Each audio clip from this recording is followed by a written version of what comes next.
Cześć, witamy w Exito TV, ja jestem Wojtek i zapraszam na kolejny odcinek Pudło Faktów. Dzisiaj będzie coś dla fanów lotnictwa, jak widać tutaj koło mnie.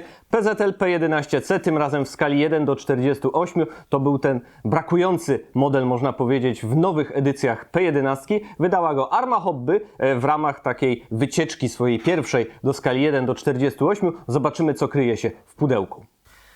I zaglądamy do pudełka z P11.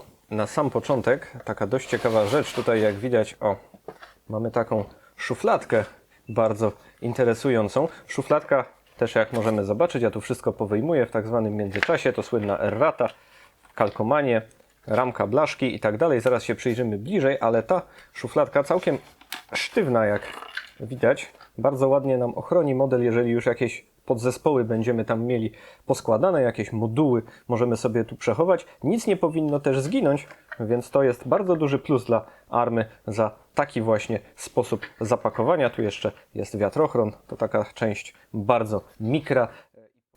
I już przechodzimy najpierw do instrukcji. Instrukcja to wielka kartka, nawet kilka zszytych razem. Oczywiście rys historyczny, tutaj diagram z częściami, mamy też rozpiskę, tabelę farb i mamy hataki, mamy AK Real Color, Live Colory, farby ammo. Jest z czego wybierać, nie ma tutaj problemu, na pewno wszystkie najpopularniejsze serie są ujęte. No i przechodzimy do instrukcji.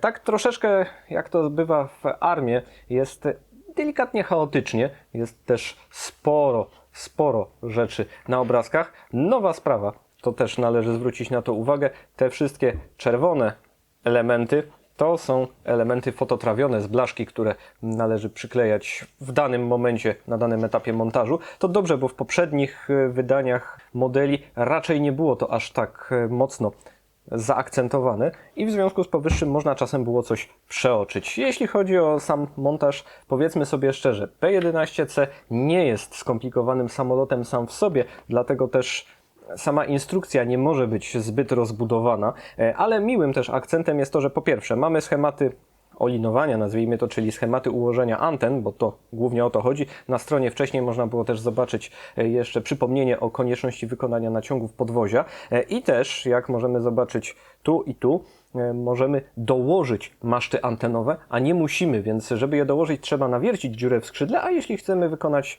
P11 bez instalacji antenowej, no to wtedy nie ma z tym żadnego problemu. Jeszcze warto zwrócić uwagę tutaj na ten jeden element, to jest pokrywa wałka prądnicy do radiostacji.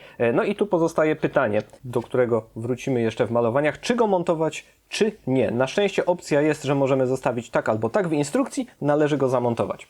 Jeśli chodzi o malowania, to standard, ale trochę rozszerzony, bo mamy malowanie polskie razy 3. No dość standardowe. P11 nie jest samolotem, który posiadał wiele wariantów kamuflażu. Oczywiście ta słynna łaciata trójka musiała się znaleźć, bo to jest jedyna P11, która jest w jakikolwiek sposób pomalowana inaczej niż w khaki. Tutaj jeszcze warto zwrócić uwagę na kalkomanie na śmigle. To są znaki firmowe producenta. I jeszcze to ostatnie malowanie, czyli P11 w wersji rumuńskiej. I tutaj właśnie dochodzimy do tego etapu. Otóż ona nie miała instalacji radiowej, jak można zobaczyć. Ten maszt, który powinien się tu znajdować, należy usunąć. Nie należy też wklejać tych masztów tutaj. I tu pozostaje właśnie pytanie, czy należy, tu nie będzie aż tak dobrze widać, bo zasłaniają plamy kamuflażu, ale właśnie, czy należy wklejać osłonę wałka prądnicy radiostacji, czy nie. Tutaj założenie jest takie, że należy, ze względu na to, że ten samolot został rozzbrojony. Być może po prostu zostawiono osłonę po wymontowaniu radiostacji, albo po prostu, mówiąc kolokwialnie, radiostację umartwiono. Ale dobrze byłoby, gdyby to zostało zaznaczone w instrukcji. Natomiast jeżeli chcemy wykonać P11 w ogóle bez instalacji radiowej, to nie ma problemu. Bez wklejania tego elementu możemy sobie poradzić.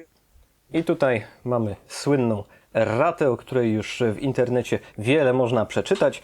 Akurat co do tego momentu, co do tego obrazka nie mam specjalnych uwag. Tutaj jest tylko lekka zmiana miejsca zamocowania jednej części. Tutaj pomoc właściwie od producenta, należy zeszlifować te miejsca, żeby lepiej spasować zagłówek. Podejrzewam, że dałoby się do tego dojść też samemu, widząc, że część nie jest za dobrze spasowana. No i tutaj clue programu, czyli brak tych dwóch linii podziału, które gdzieś umknęły najwyraźniej podczas procesu produkcji, gdzieś zapomniano ich narysować na wstępnym projekcie i jakoś to się przemknęło aż do samego końca. No i tutaj jeszcze jest mocowanie rurki pitota. Także no jest to błąd, oczywiście jest to błąd, natomiast czy należy już tutaj odsądzać Armę od czci i wiary? Nie wydaje mi się. Każdemu taki błąd może się zdarzyć, natomiast akurat zdarzył się im w modelu 1:48 pierwszym, który wydali. Będziemy musieli z tym żyć i zaangażować nasze rysiki do wytrasowania tych linii. To jest arkusz kalkomanii. Kalkomania drukowana przez Techmod. Bardzo czysto oczywiście, jak to przy Techmodzie.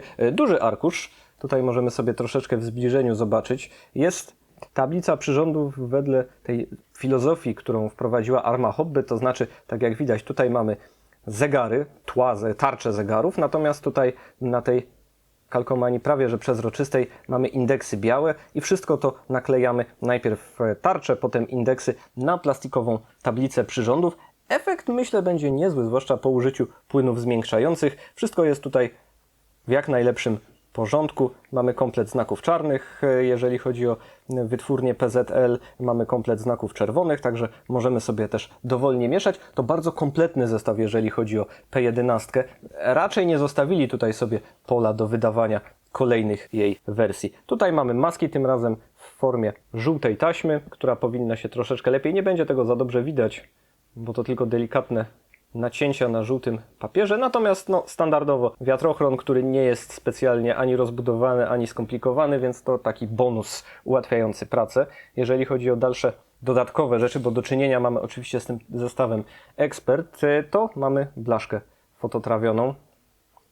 Blaszka fototrawiona zawiera też takie niezbędne elementy, ale mamy chociażby pasy, mamy chociażby różnego rodzaju rączki, uchwyty, osłony, przełączniki, także tutaj wszystko, co powinno być, ale zwraca uwagę brak tablicy przyrządów fototrawionej. To dlatego, że w tym modelu całkowicie Arma przeszła do wariantu plastikowego i w związku z powyższym tylko kalkomanię naklejamy na część plastikową. Ma to swoją zaletę, jeżeli coś tam nie do końca pasuje, to będzie łatwiej to zeszlifować niż w przypadku tablicy fototrawionej.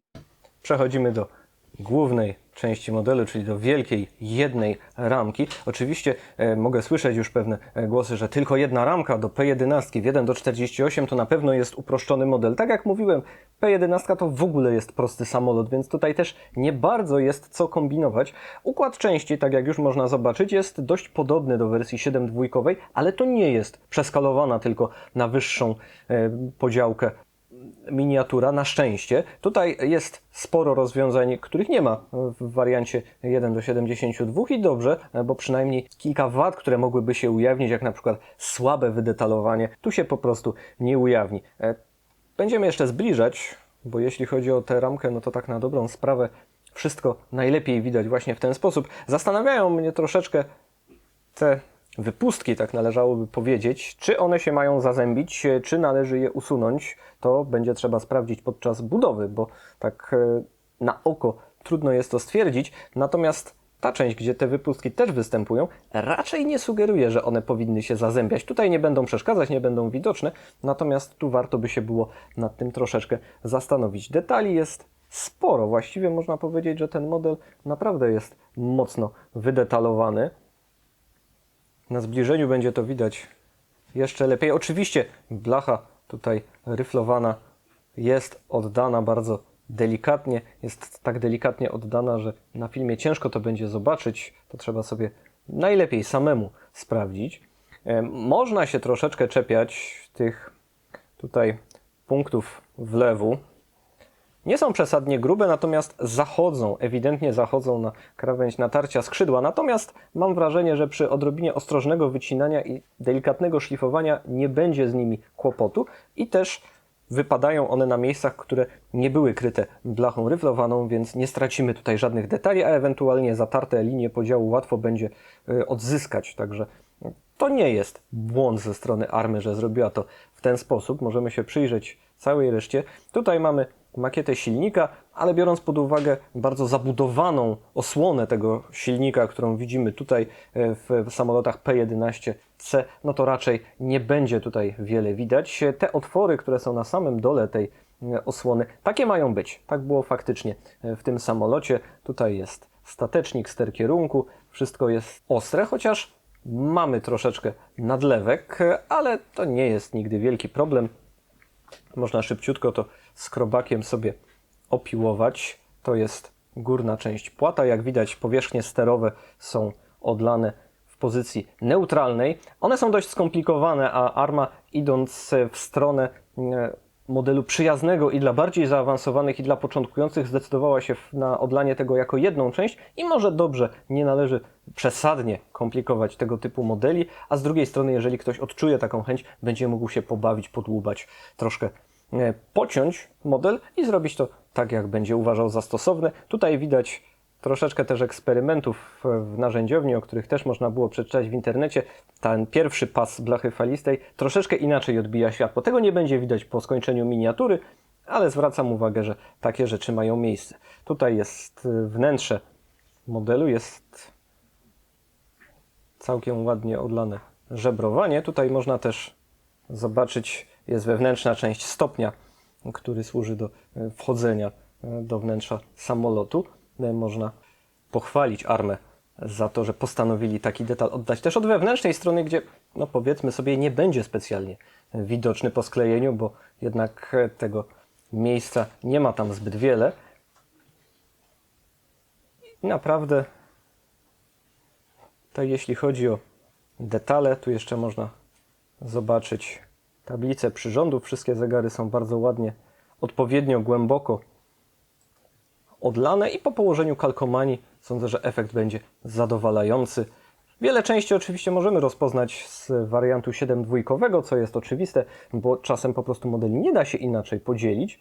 Natomiast tutaj nie powinniśmy też mieć problemu z bardzo sprawnym złożeniem tej miniatury. Jako że jest jedna ramka, to nie ma też już specjalnie co więcej pokazywać. Tutaj mamy bardzo rozbudowane oszklenie, to jest wiatrochron. Można go troszeczkę zbliżyć. W sumie to, co najważniejsze, jest bardzo przejrzysty, nie jest też przesadnie gruby, tak jak tutaj widać. Jak zasadniczo o tej części nic więcej powiedzieć się nie da. I też jednocześnie to jest wszystko już, co w tym pudełku się znajdowało. Więc tak prezentuje się model P11C. Muszę przyznać, że ta szufladka naprawdę jest dobrym rozwiązaniem. Jeszcze się z takim nie spotkałem, ale wygodne i ładnie powoduje, że możemy sobie model zorganizować, kiedy nad nim pracujemy, w bezpieczny sposób. Nic się z tym nie stanie, nic nie wypadnie. Same ramki, tak jak widzieliście, na poziomie Arma Hobby, czyli bardzo dobre, będzie przyjemna praca z tym modelem. Na pewno ta P11 wyjdzie ładnie. Też z pewnością mniej tej pracy będzie w tym modelu niż w przypadku modelu z Mirage Hobby, który już swoje lata ma i teraz dobrze, że znalazł godnego następcę. Tyle w tym odcinku Pudło Faktów. Pamiętajcie, żeby subskrybować kanał. Tutaj będzie napis subskrybuj. Do tego kliknijcie dzwoneczek, żeby mieć powiadomienia na temat naszych nowych filmów zaraz na swoim pulpicie, na swoim komputerze. Jeżeli się podobało, łapka w górę. Widzimy się w następnym odcinku. Cześć!